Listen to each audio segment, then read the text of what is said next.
नमस्कार, सुबह के 10 बजने को है, वक्त हो चला है अपना बिहार का। मैं हूं शुभी मिश्रा आपके साथ और बुलेटिन की शुरुआत बड़ी खबर के साथ करेंगे। पटना में आंधी पानी का कहर देखने को मिला है। पेड़ गिरने और बिजली गिरने से 4 लोगों की मौत हो गई है। तेज आंधी से कई इलाकों में भारी तबाही की खबर है। गर्दनी बाग समेत कई जगहों पर पेड़ गिर गए हैं और पेड़ के नीचे दबकर 2 लोगों की मौत की खबर है। ठनका गिरने से भी 2 लोगों की जान गई है और अब तक कुल मिलाकर 8 लोगों की मौत हो गई है। कई इलाकों में यातायात व्यवस्था पूरी तरीके से प्रभावित हो गई है। नगर निगम और पुलिस राहत कार्य में जुटी हुई है। मौसम विभाग ने आज भी अलर्ट जारी किया है। इस वक्त की बड़ी खबर आपको बता रहे हैं। पेड़ के नीचे दबकर 2 लोगों की मौत और कुल मिलाकर 8 लोगों की जान जाने की खबर सामने आई है। तेज आंधी तूफान के कारण गर्दनी बाग थाना को सूचना प्राप्त हुई कि रोड नंबर 1 में एक विशालकाय पेड़ गिर पड़ा है, जिसमें 2 व्यक्ति जो हैं वो दबे हुए हैं। गर्दनी बाग थाना द्वारा त्वरित कार्रवाई करते हुए जब रोड नंबर 1 पे पहुंचा गया तो स्थानीय लोगों के सहयोग से दोनों व्यक्तियों को बाहर निकाला गया, जिसमें से एक व्यक्ति जो था वो मृत था तथा दूसरा व्यक्ति जिसका नाम सनी कुमार है, जो कि थाना बेउर का रहने वाला है, उसे सकुशल जिंदा निकाला गया तथा उस व्यक्ति को इलाज के लिए गर्दनी बाग थाना द्वारा ले जाया गया है। अब बात बिहार के मौसम के मिजाज की कर लेते हैं। देखिए, बिहार में आज भी मौसम खराब रहने की संभावना है। मौसम विभाग ने राज्य के 14 जिलों में तेज आंधी बारिश को लेकर अलर्ट जारी कर दिया है। सीतामढ़ी, शिवहर, मुजफ्फरपुर, वैशाली, दरभंगा समेत कई जिलों में तेज हवा के साथ बारिश होने की चेतावनी दी गई है। वहीं पटना में पिछले दिनों आंधी पानी के बाद गिरे पेड़ों को हटाने का काम लगातार जारी है। कई इलाकों में यातायात प्रभावित रहा और नगर निगम की टीम सड़क पर सफाई कराने में जुटी हुई है। आंधी और बारिश को लेकर आज एक बार फिर से मौसम विभाग ने चेतावनी जारी किया है। जी हां, मौसम विभाग ने बिहार के 14 जिलों में आज फिर आंधी के साथ साथ बारिश होने की चेतावनी जारी की है। और पिछले दिनों बारिश में कितना नुकसान हुआ है राजधानी पटना सहित पूरे बिहार भर में। कल जो बारिश और तेज जो आंधी आई उसके बाद में कई जो पेड़ है वो सड़क पर गिरे, उसके बाद यातायात जो है वो पूरी तरह से प्रभावित हुआ। आज सुबह तक की तस्वीरें जरा देखिए। कल से लगातार यहाँ पे सफाई करने का काम जारी है, लेकिन अभी तक सुबह तक ही है जो है वो लगातार खत्म नहीं हो रहा है। और ये जो तस्वीरें हम आपको दिखा रहे हैं वीरचंद पटेल पथ की, ठीक सामने में जो है जदयू का दफ्तर है, इधर आरजेडी और बीजेपी का दफ्तर है। ये मुख्य सड़क है और पूरी सड़क के बीच में अभी तक जो है ये काम जो है हटाने का, लकड़ियों का काट कर हटाने का काम जो है वो चल रहा है। और सबसे खास बात यह है कि कल जिस तरीके से तेज रफ्तार के साथ आंधी चली, पूरे पटना में लगभग 150 से ज्यादा पेड़ जो है वो गिरे। कई रास्ते जो है वो पूरी तरह से बंद हो गए, कई गाड़ियां जो है वो क्षतिग्रस्त हो गई। गर्दनी बाग में पेड़ गिरने से एक व्यक्ति की जो है वो मौत हो गई। लगातार कल आने वाली जो आंधी है उसने बड़ा नुकसान किया है। अभी तक सफाई जो है सड़कों पर जारी है। आज को लेकर के मौसम विभाग ने कहा है कि लगभग 50 किलोमीटर प्रति घंटे की रफ्तार से हवा जो है वो तेज चल सकती है और कहीं कहीं आंधी के साथ साथ ओले भी पड़ सकते हैं। तो लोगों से चेतावनी जारी किया है कि आप सतर्क रहें, सावधान रहें और खुले में जो है पेड़ों के नीचे आंधी के बीच में जो है वो ना रहें। और जब भी गरज के साथ अगर बारिश हो रही है तो लोग अपने घरों में ही रहें। कैमरा पर्सन सुबोध के साथ रवि एस नारायण, न्यूज़ 18 पटना। और देखिए, वैशाली में भी तेज आंधी बारिश की वजह से हर तरफ तबाही का मंजर देखने को मिला है, जहां ठनका गिरने की वजह से एक बच्चे समेत 2 लोगों की मौत हो गई। बिदुपुर थाना क्षेत्र के दाऊद नगर में राम प्रवेश चौधरी की ठनका गिरने से जान गई है, जबकि चांदपुरा इलाके में 9 साल के निशांत कुमार की भी ठनका गिरने की वजह से जान जा चुकी है। कई जगहों पर पेड़ गिरने से यातायात प्रभावित हो गया है। तेज आंधी से केला समेत कई फसलों को भारी नुकसान पहुंचा है। तो देखिए, वैशाली से खबर आपको बता रहे हैं, जहां एक बुजुर्ग समेत एक बच्चे की मौत की खबर है। दरअसल कई जगहों पर बारिश का असर देखने को मिला है। मौसम के इस बिगड़ते मिजाज की वजह से भारी नुकसान हुआ है। पूरे बिहार भर में कई जगहों पर पेड़ गिरा है, कई जगहों पर ठनका गिरने की वजह से लोगों की जान चली गई है और ऐसे में लोग बेहद परेशान हैं। और न्यूज़ 18 लगातार आपसे ये अपील करता है कि इस बदलते मौसम के मिजाज में अगर जरूरत ना हो तो आप घर से बाहर बिल्कुल भी ना निकलें।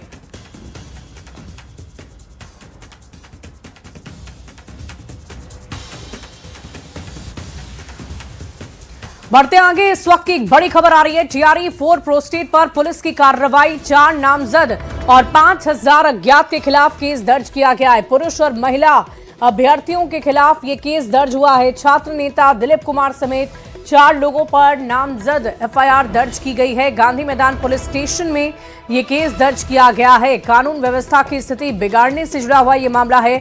यातायात बाधित करने पर केस किया गया है। छात्र नेता दिलीप और 3 अन्य छात्रों को जेल भेजने की भी तैयारी कर ली गई है। प्रदर्शन के दौरान उन्हें हिरासत में लिया गया था। इस वक्त की बड़ी खबर आपको बता रहे हैं, टीआरई प्रोस्टेट, और ये पटना से ये बड़ी खबर आपको बता रहे हैं।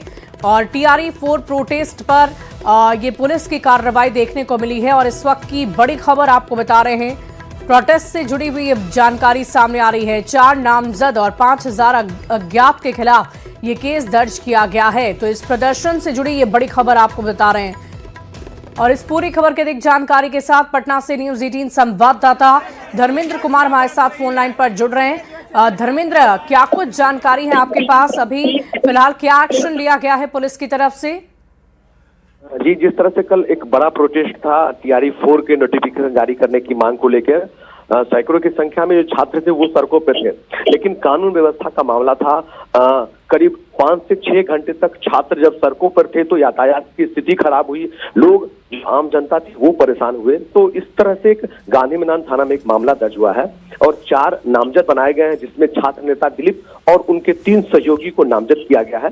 इसके अलावा 5000 से अधिक के जो छात्र हैं, पुरुष महिला, उनको उसमें नाम डाला गया, एफआईआर में नाम डाला गया है। और गांधी मैदान थाना के अंतर्गत ये मामला दर्ज किया गया है। जी, चलिए, देखने वाली बात होगी धर्मेंद्र के इस प्रोटेस्ट से जुड़ी हुई क्या कार्रवाई आगे की जाती है। लेकिन फिलहाल जो तस्वीरें कल की सामने आई थी वो अपने टीवी स्क्रीन पर अपने दर्शकों को हम दिखा रहे हैं। 4 आरोपियों को जेल भेजने की तैयारी भी की जा रही है और पूछताछ भी उनसे की जा सकती है। धर्मेंद्र, हम आपसे ये भी जानना चाहेंगे कि इन 4 आरोपियों को लेकर आगे क्या एक्शन लिया जा सकता है? क्या सिर्फ उन्हें हिरासत में लेकर छोड़ दिया जाएगा या फिर कोई अन्य एक्शन लिया जा सकता है? इस तरह से लॉ एंड ऑर्डर का मामला था और कई घंटे तक गांधी मैदान थाना के अंतर्गत गांधी मैदान के आसपास जिस तरह से प्रदर्शन हुआ, यातायात बाधित हुआ, तो नामजद हैं तो अब इन्हें जेल भेजने की तैयारी होगी। बाकी आगे जो कानूनी कार्रवाई है नामजद लोगों पर, ये कानूनी कार्रवाई की जाएगी। जी, बहुत शुक्रिया हमारे साथ जुड़ने के लिए धर्मेंद्र, तमाम जानकारी के लिए। तो ये तस्वीरें आपको दिखा रहे हैं, प्रोटेस्ट से जुड़ी हुई ये तस्वीरें सामने आई है। गांधी मैदान पुलिस स्टेशन में एफआईआर दर्ज की गई है और फिलहाल एक्शन पुलिसकर्मियों की तरफ से लगातार लिया जा रहा है।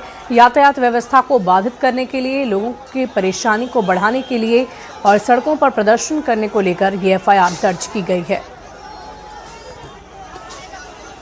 बढ़ते आगे, देखिए, पटना में शुक्रवार को आए तेज आंधी तूफान का असर अब बापू टावर पर भी साफ साफ देखने को मिल रहा है। तेज हवा और आंधी बारिश की वजह से टावर का बाहरी तांबे का आवरण क्षतिग्रस्त हो चुका है और उसका एक बहुत बड़ा हिस्सा उखड़कर नीचे गिर गया है। सुरक्षा के लिहाज से प्रशासन ने अगले 3 दिन के लिए बापू टावर को बंद कर दिया है। लोगों की आवाजाही पर रोक लगा दी गई है। आपको बता दें कि 100 करोड़ से अधिक की लागत से बने स्मारक का उद्घाटन 2 अक्टूबर 2024 को बिहार के पूर्व मुख्यमंत्री नीतीश कुमार ने किया था।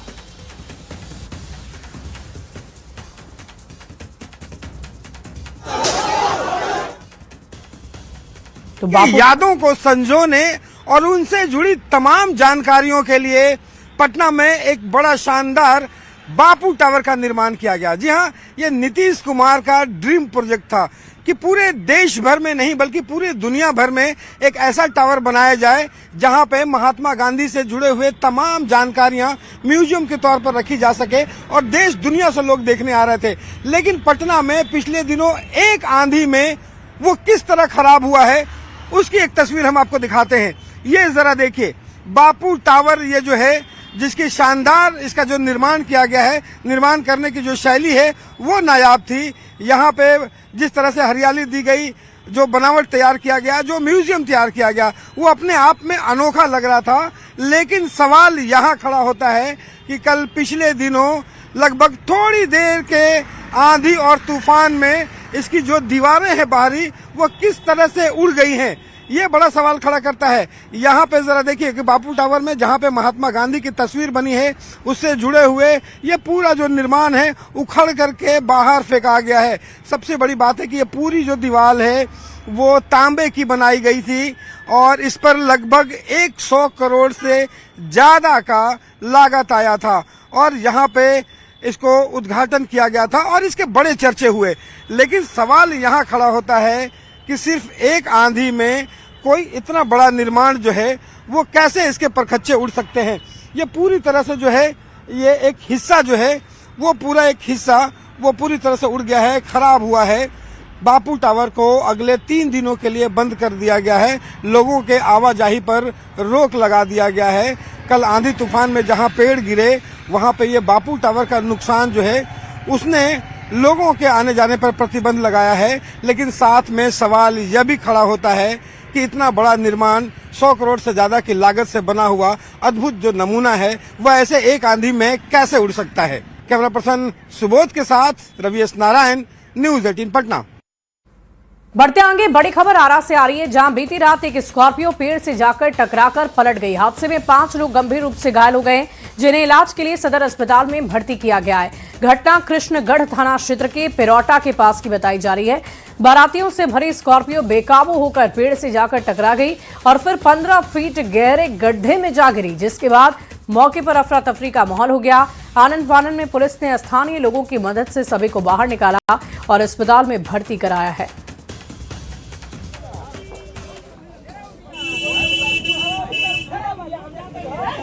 बैठा हुआ उनका हुए में अरे बढ़ बैठो ना, ठीक है भाई।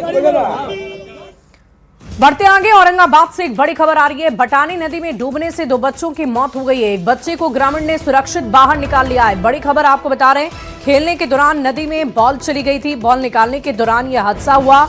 शिवम और आर्य के रूप में मृतक बच्चों की पहचान की गई है। इस घटना के बाद गांव में मातम का माहौल पसरा हुआ है। मुफस्सिल थाना क्षेत्र के तिताई बेगहा की घटना बताई जा रही है। तो औरंगाबाद से बड़ी खबर आपको बता रहे हैं, खेलते वक्त नदी में बॉल जाने के लिए बच्चे जब उसे निकालने गए तो उस दौरान एक हादसा हो गया और घटना के बाद गांव में मातम का माहौल पसरा हुआ है। औरंगाबाद से आपको ये बड़ी खबर बता रहे हैं, बटानी नदी में डूबने से 2 बच्चों की मौत की खबर सामने आई है।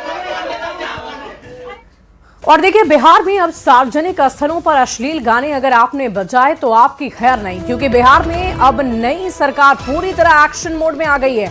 अश्लील गाने पर रोक लगाने जा रही है। कला संस्कृति मंत्री प्रमोद चंद्रवंशी ने विभाग की जिम्मेदारी संभालने के साथ एक बड़ा बयान दे डाला है। उन्होंने सबसे पहले बिहार में अश्लील और फूहड़ गानों को समाप्त करने की बात कही और इसको लेकर जल्द ही विभाग के अधिकारियों के साथ समीक्षा के बाद एक्शन लिया जाएगा। तो इस वक्त की बड़ी खबर आपको बता रहे हैं, बिहार में अश्लील गाने बजाने वालों को लेकर ये कार्रवाई विभाग की तरफ से की जा रही है। कला संस्कृति विभाग की तरफ से एक्शन लिया जा रहा है।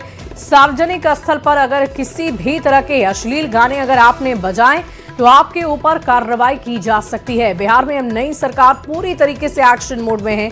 अश्लील गाने पर रोक लगाने की तैयारी की जा रही है।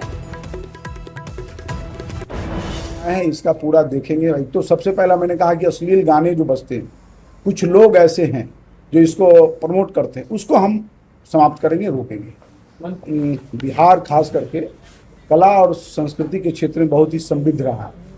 बीच के क्रम में कुछ ऐसे लोग जो अश्लील गाना और फूहड़ गाने जो बजा करके समाज में जो उन्होंने दूषित किया है, उसको सबसे पहला हम ठीक करेंगे, समाप्त किया जाएगा। अश्लील गाने उसको ठीक करेंगे। अभी तुरंत कह दें कि ऐसा करेंगे नहीं, उसको ठीक करेंगे, क्योंकि कला और संस्कृति ऐसा चीज़ है जो लोगों को एक मनोवैज्ञानिक दृष्टिकोण से भी मन को ठीक रखता है। तो कला संस्कृति ऐसा नहीं है कि हम ऐसे गाना गाएं जिसके कारण किसी का मन खराब हो। तो आप सुन रहे थे कला संस्कृति विभाग के मंत्री को, जिन्होंने साफ शब्दों में कहा है कि हमें गानों से कोई दिक्कत नहीं है, लेकिन उसकी वजह से किसी की अगर मानसिक स्थिति पर किसी भी तरह का कोई तनाव पड़ता है तो ये गलत बात है। देखिए, भोजपुरी फिल्म इंडस्ट्री और कला संस्कृति काफी समृद्ध रही है, लेकिन पिछले कुछ सालों में अश्लील, फूहड़ और द्विअर्थी गाने यानी डबल मीनिंग गाने ने समाज का एक बड़ा नुकसान किया है। ऐसे में अब ये समझते हैं कि अश्लील गाने पर रोक लगाना आखिर क्यों जरूरी हो जाता है। देखिए, अश्लील गाने से कई मायने में बड़ा नुकसान हो रहा है। भोजपुरी फिल्म इंडस्ट्री की बदनामी हुई है। अश्लील और फूहड़ गाने से बड़ा नुकसान हुआ है और ऐसे गानों से कला संस्कृति भी दूषित हुई है। सार्वजनिक जगहों पर बजाने से परेशानी बढ़ती है। खास तौर पर डबल मीनिंग गाने यानी कि द्विअर्थी गानों से कई बार शर्मिंदगी महसूस होती है। बच्चे, महिला, लड़कियों को इस तरह की परेशानी अक्सर झेलनी पड़ती है। जातीय गानों ने भी बड़ा नुकसान पहुंचाया है और कई बार समाज में तनाव की वजह भी ये गाने बन चुके हैं। राजनीतिक दल और नेताओं पर भी गाने बने हैं और ऐसे गानों से सामाजिक सौहार्द बिगड़ता है और यही वजह है कि इसके लिए तैयारी की जा रही है कि किसी भी तरीके से इस पर रोक लगाई जाए। तो ये जानकारी हम आपको दे रहे थे कि कैसे कला संस्कृति विभाग की तरफ से इस पर रोक लगाने की तैयारी की जा रही है। इस बीच एक बड़ी खबर आ रही है। शपथ ग्रहण समारोह के लिए कोलकाता पहुंच चुके हैं पीएम मोदी। बड़ी खबर आपको बता दें, पीएम मोदी को रिसीव करने शुभेंदु अधिकारी खुद पहुंचे। शपथ ग्रहण समारोह में शामिल होंगे पीएम। समारोह में अमित शाह, राजनाथ सिंह मौके पर मौजूद होंगे। बीजेपी शासित राज्यों के मुख्यमंत्री भी मौके पर मौजूद होंगे। इस वक्त की सबसे बड़ी खबर आपको बता रहे हैं, शपथ ग्रहण समारोह के लिए कोलकाता प्रधानमंत्री नरेंद्र मोदी पहुंच चुके हैं।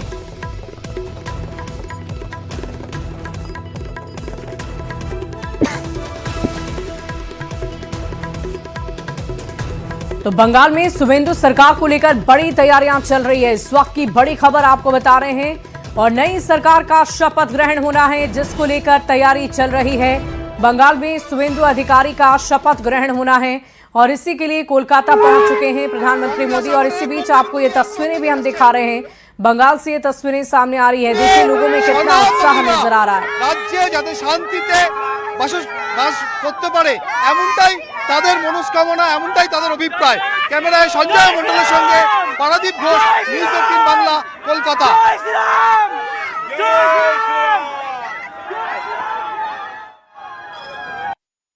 पश्चिम बंगाल में बीजेपी सरकार का शपथ ग्रहण चल रहा है, जिसको लेकर तैयारियां की जा रही है और इन्हीं तैयारियों के तहत आपको बता दें कि प्रधानमंत्री नरेंद्र मोदी का भी आगमन हो चुका है।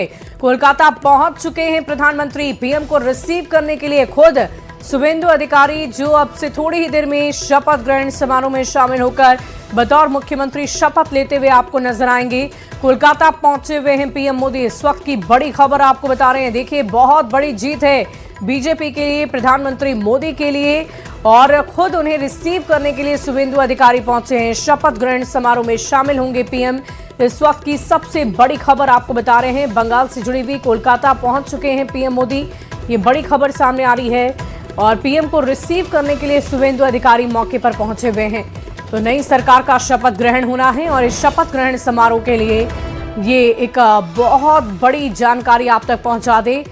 कोलकाता पहुंच चुके हैं पीएम मोदी। पीएम को रिसीव करने के लिए शुभेंदु अधिकारी मौके पर पहुंचे हैं और एक इतिहास बीजेपी ने रच दिया है और कई सालों के रिकॉर्ड को तोड़ते हुए बीजेपी ने इस बार भारी बहुमत के साथ जीत हासिल की है और इसीलिए ये मौका काफी खास हो जाता है और पूरा बंगाल इस वक्त भगवामय नजर आ रहा है और हर तरीके से आप देख रहे हैं लोग कैसे जश्न में डूबे हुए हैं, खुशियां मना रहे हैं।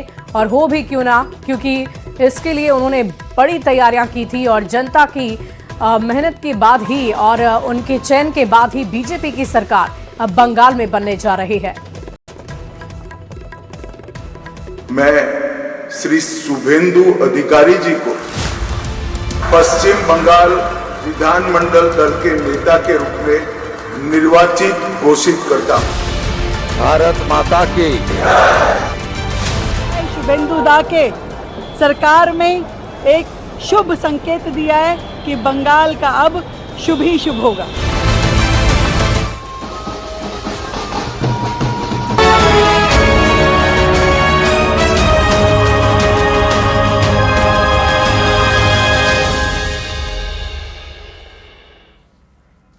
तो देखिए, पश्चिम बंगाल में आज बीजेपी एक नया इतिहास रचने जा रही है। शुभेंदु अधिकारी आज पश्चिम बंगाल के सीएम पद की शपथ लेंगे। शुभेंदु अधिकारी सुबह 11 बजे कोलकाता के ब्रिगेड परेड ग्राउंड में मुख्यमंत्री पद की शपथ लेंगे और शपथ ग्रहण समारोह के लिए जबरदस्त तैयारियां की गई है। सुरक्षा के कड़े इंतजाम किए गए हैं। लोग जश्न में डूबे हुए नजर आ रहे हैं। शपथ ग्रहण समारोह में पीएम मोदी, अमित शाह समेत एनडीए के कई बड़े और दिग्गज नेता शामिल होंगे। साथ ही बिहार के मुख्यमंत्री सम्राट चौधरी और संजय झा पश्चिम बंगाल में नई सरकार के शपथ ग्रहण समारोह के साक्षी बनेंगे। तो ये बड़ी खबर आपको बता रहे हैं। बंगाल के अधिकारी शुभेंदु आज बनने जा रहे हैं। पश्चिम बंगाल में बीजेपी सरकार के लिए ये एक बहुत बड़ी उपलब्धि मानी जा रही है। कोलकाता के ब्रिगेड मैदान में ये शपथ ग्रहण समारोह रखा गया है, जिसको लेकर भव्य तैयारियां की गई है। और इस ऐतिहासिक क्षण को खास बनाने के लिए खुद प्रधानमंत्री नरेंद्र मोदी भी मौके पर पहुंच चुके हैं। 4 तस्वीरें आपकी टीवी स्क्रीन पर आपको दिखा रहे हैं। शुभेंदु के राज्याभिषेक की तस्वीरें हैं, दिग्गजों के जमावड़े से जुड़ी हुई तस्वीरें, कार्यकर्ताओं का जोश किस कदर हाई है वो भी हम आपको दिखा रहे हैं। प्रधानमंत्री भी मौके पर मौजूद रहेंगे, ऐसी भी जानकारी सामने आई है। और खबर तो ये भी है कि प्रधानमंत्री पहुंच भी चुके हैं और उन्हें रिसीव करने के लिए खुद शुभेंदु अधिकारी मौके पर पहुंचे हैं।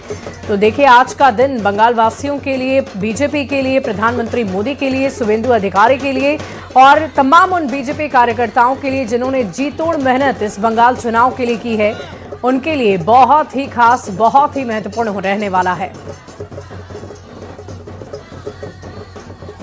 देखिए, अमित शाह ने इस बात की चर्चा पहले ही की थी कि बंगाल का सीएम वही होगा जो बंगला भाषी होगा। और आखिरकार शुभेंदु अधिकारी की हम बात करें तो इनका एक लंबा अनुभव रहा है। ये पहले ममता दीदी के साथ भी रह चुके हैं और अब जब बीजेपी में इन्होंने वापसी की तो एक लंबा अनुभव इनका राजनीतिक तौर पर रहा है। और बंगाल को ये इन्होंने काफ़ी अच्छे से, बेहतर ढंग से जाना है, समझा है। और यही वजह है कि शुभेंदु अधिकारी के नाम की चर्चा सबसे ज़्यादा हो रही थी, सबसे अधिक हो रही थी। और आखिरकार उस नाम पर मुहर लग ही गई। और अब से थोड़ी ही देर बाद 11 बजे के आसपास आप उन्हें शपथ लेते हुए देखेंगे।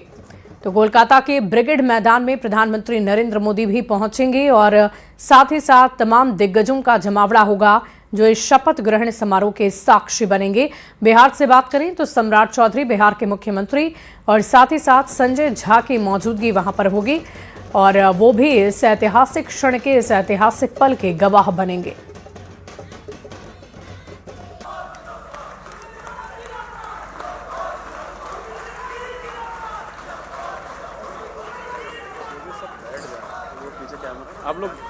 और इसी बीच सीतामढ़ी से एक बड़ी खबर आ रही है। भारत नेपाल सीमा पर चेकिंग अभियान चलाया जा रहा है।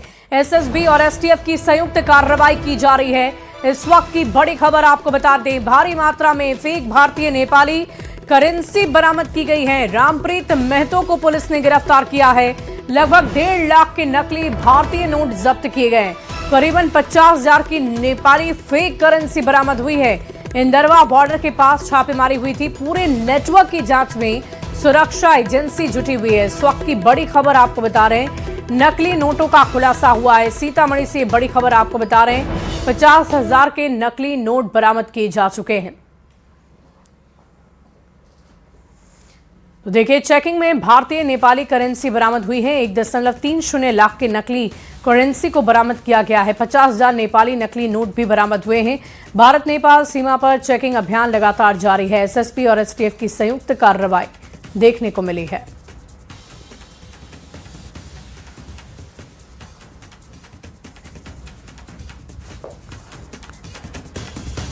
और फिलहाल इस बुलेटिन में अभी के लिए बस इतना ही। आप बने रहें न्यूज़ 18 बिहार झारखंड के साथ।